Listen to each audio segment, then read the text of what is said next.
You saying this, I'm saying this.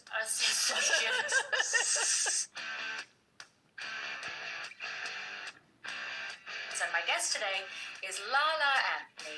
Hi. I met Lala a couple of years ago.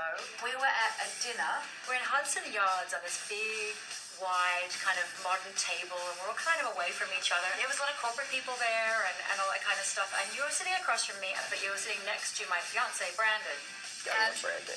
And that's you my guy. Go, run away, be happy. You and I were talking across the table. I just thought, what a good soul. And especially at those kind of dinners, which you could just be like, here's my obligation. And let me do my 30 minutes and leave. And you did it, and you were really happy to be there. And I remember being very, very struck by your character. And then we swapped numbers. Yes. The rest is history. So now Brandon, Lala, and I are a throuple. Is that what a throuple? Oh my gosh, my first time hearing that. We're a throuple. Okay, we're going to do something called 10 firsts, where I just ask, sort of off the cuff, just quick things to that. Okay. First drink you order. A shot of Patron. I'm a savage. I really don't love the taste of alcohol, so if I'm gonna drink, it's gonna be shots. It's 1942, it's Patron, it's Don Julio, it's all of that. It's shots, because 3 shots, you're gonna catch a quick buzz, and you're the life of the party, and you're ready to go. Instead of just sipping on these little cocktails all night. Efficient. And this is why she's a robot. I love how you put 3 shots in and you're ready to go. I'm like, what? First thing you look at on your phone in the morning. Oh, the daily word is just, to be a Bible verse or just something coming from a Bible verse that talks about the day and what to think about during the day. I'll go there before Instagram and everything else, because if I go straight to Instagram, it gets a little tricky. First person or people you call? My mom. My mom, she just gets it. She just gets me, and sometimes in the most complicated times of my life, she gives me easy answers. It's like sometimes we overthink things. So my mom just brings it back to well, remember when this happened and how you dealt with that? So my mom just has a way of just making it all feel relatable and making me figure it out. Everyone's like, your mom should write a book of her one-liners, because she has the best one-liners. I know, that's your next book, Power of My Mom. My friend was going through a breakup recently and called my mom I miss him so much. What do I do? She's like, oh, just think about if he was in the military and he's never coming home again. Just think about he never. I was just like, Mom, what? You know what? I am gonna think he's somewhere far away, and I'm just not gonna. Or he's just dead. Don't worry about him. He's sadly died. First fashion splurge. When I was on the radio, Ludacris was on the radio as well. Back then he was called Chris Leva, but he started this rap group called Disturbing the Peace. That was the crew, and I wanted to be part of the crew so bad. And I remember putting this little pendant that said Disturbing the Peace on layaway at the jewelry store. And every time I got paid, I would put $20 on it, another $30, and I just kept, paying off of it till I finally paid it off. And then I just felt so proud, oh, I'm part of this is teenager. I'm part of Disturbing the Peace. Do you still have it? Yes. Just next time, just wear it. Exactly. First time you owned your shit.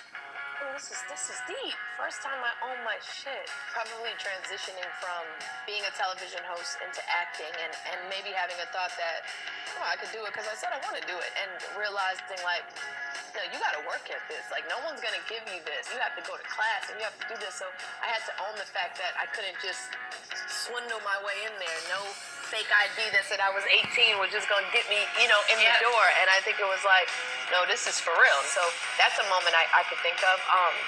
As a parent, I can think of owning my shit where I've just been I don't know what I'm doing right now. I'm just trying to do the best. I don't know what I'm doing. And what I don't want to do is fuck my kid up because of my own issues and insecurities. There are times where you really are just winging it. In marriage as well, understanding I might not have this thing, figured all the way out, and it's owning that is hard. And I always say, anyone who says it's not is lying, and they're not being truthful. I'm not perfect. I'm flawed. I'm a flawed human being. I feel like that emoji, your first date.